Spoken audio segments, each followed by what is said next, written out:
Selamat datang kembali di Jin dan Jun Channel bersama saya Junaidi dalam seri pembelajaran pengantar manajemen dan bisnis.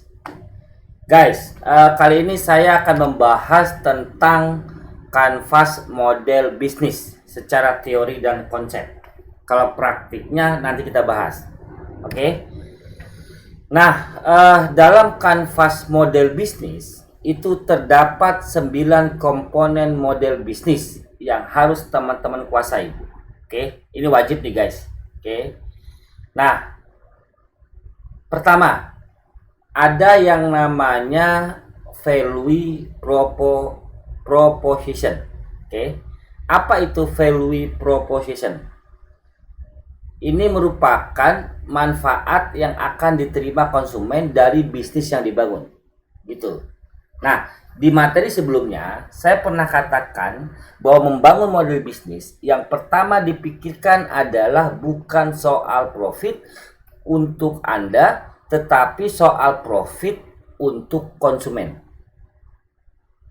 Atau soal benefit untuk konsumen. Maka, dalam kanvas model bisnis, komponen model bisnis yang pertama adalah value proposition, di mana teman-teman harus bicara apa manfaat yang akan diterima konsumen dari bisnis yang akan dibangun. Nah, itu dulu Anda pikirin. Jadi, bukan bicara mau bisnis apa Anda berpikirnya, tetapi berpikirlah konsumen butuh apa. Maka, dari pemikiran itu, Anda akan menemukan model bisnis yang akan Anda buat. Gitu. Dimana bisnis yang Anda buat akan memenuhi kebutuhan konsumen. Paham ya? Nah, komponen model bisnis yang kedua adalah customer segmentasi. Oke. Jadi ketika Anda berhasil mengetahui manfaat yang akan diterima konsumen, lalu Anda mulai berpikir target pasar dari produk yang akan ditawarkan. Oke. Jadi ketika Anda bikin produk A, maka target pasarnya bisa berdasarkan wilayah. Kemudian bisa Anda perkecil lagi dengan jenis kelamin. Bisa Anda perkecil lagi dengan jangkauan range umur tertentu, dan bisa Anda perkecil lagi dengan minat-minat tertentu. Nah, itu merupakan bagian target pasar. Jadi misalnya Anda bikin sebuah produk, ini ingin Anda jual untuk di wilayah Jakarta, gitu ya.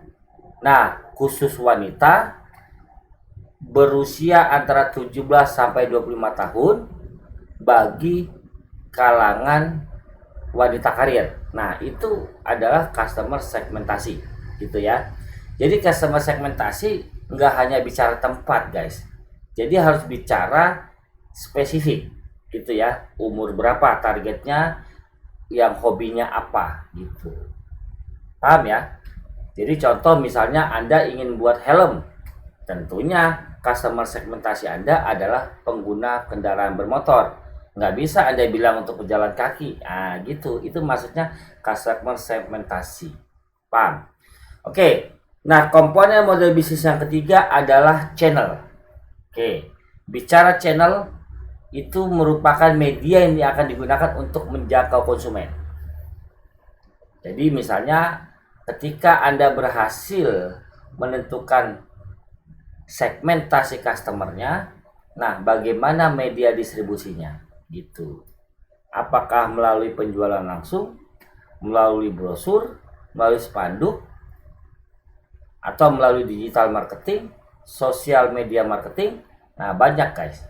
Tentunya Anda harus sesuaikan dengan kondisi saat ini, dan Anda harus sesuaikan dengan customer segmentasi tadi.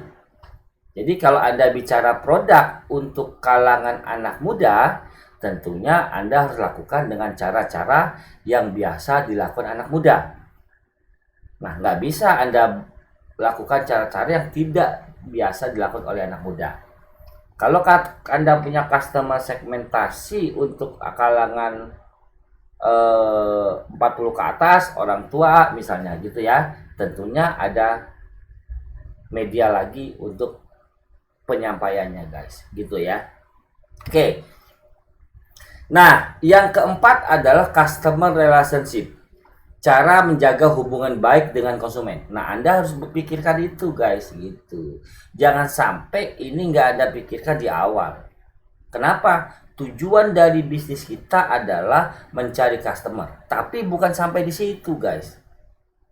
Oke? Tujuannya adalah ketika dia pertama kali menggunakan produk kita, kita harus berharap dia akan menggunakan kembali, dan menggunakan kembali. Nah, ini Anda harus pikirkan bagaimana cara menjaga hubungan baik dengan konsumen. Gitu. Bisa Anda bangun sebuah grup WhatsApp sebagai pengguna jasa Anda, lalu Anda bina, Anda layani mereka ketika ada pertanyaan dan sebagainya. Paham ya? Nah, yang kelima itu adalah revenue stream atau sumber penghasilan usaha. Oke, Anda harus pikirin dari mana sumber penghasilan usaha tadi. Gitu. Nanti kita bahas, ini ada teknik perhitungannya guys, gitu ya. Oke, lalu yang keenam adalah komponennya key resources atau sumber daya yang diperlukan agar bisnis dapat berjalan. Jadi Anda nggak bisa single fighter, oke? Berarti Anda harus berpikir adalah sumber daya siapa saja yang akan diperlukan agar bisa Anda berjalan.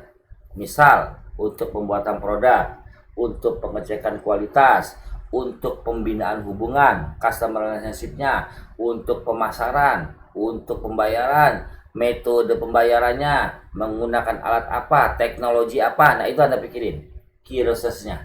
Oke, dari awal. Nggak bisa Anda bilang, yang penting jalan dulu lah, gimana lihat nanti, nggak bisa begitu guys. Jadi harus direncanakan dari awal. Sekali lagi, direncanakan bukan dipikirkan. Oke. Yang ketujuh guys, ada key activity. Nah, Anda juga harus berpikir semua kegiatan bisnis yang akan dilakukan. Jadi ketika Anda sudah menemukan produknya seperti apa, customer segmentasinya apa, channelnya apa, bagaimana membina hubungannya, dan sebagainya, key resources, key ini, dan Anda harus berpikir aktivitas, oke? Rencana kegiatan dari mulai produksi sampai dengan promosi sampai dengan apalagi konsumsi. Nah, gitu. Konsumsi ketika digunakan oleh customer. Oke. Lalu feedback lagi bagaimana membina hubungannya, itu Anda harus tentukan aktivitasnya kira-kira apa saja agar setiap langkah Anda terukur dan terencana. Oke. Lalu partnership guys. Nah, partnership ini penting guys. Jadi kalau kata orang apa ya, ada yang kita bilang kekeluargaan, pertemanan. Nah, itu yang disebut partnership guys. Rekan kerja yang membantu bisnis berjalan.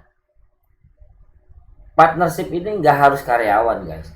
Partnership ini bisa orang di luar lingkungan organisasi Anda, tetapi mau membantu pemasaran produk Anda.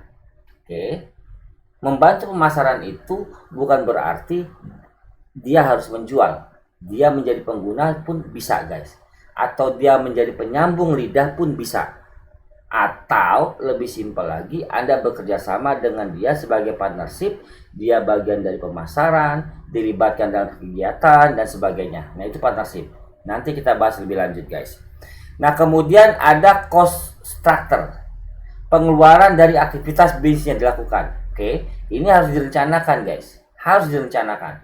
Karena cost structure ini, biaya pengeluaran dari aktivitas bisnis yang dilakukan itu merupakan bagian dari modal guys, gitu. Jadi teman-teman nggak bisa tidak merencanakan ini. Kalau enggak, teman-teman bukannya untung tapi malah buntung guys, gitu. Oke, jadi cost structure ini harus teman-teman pikirkan dari awal supaya teman-teman bisa menentukan harga modal, kemudian teman-teman bisa membuat rank profit. Nah, sehingga teman-teman akan untung dan tidak menjadi buntu. Oke guys, sampai di sini dulu pembahasan saya tentang kanvas model bisnis. Oke, selanjutnya saya akan bahas jenis-jenis model bisnis. Oke, terima kasih. Semoga materi ini bermanfaat. Jin dan Jun Channel mohon pamit.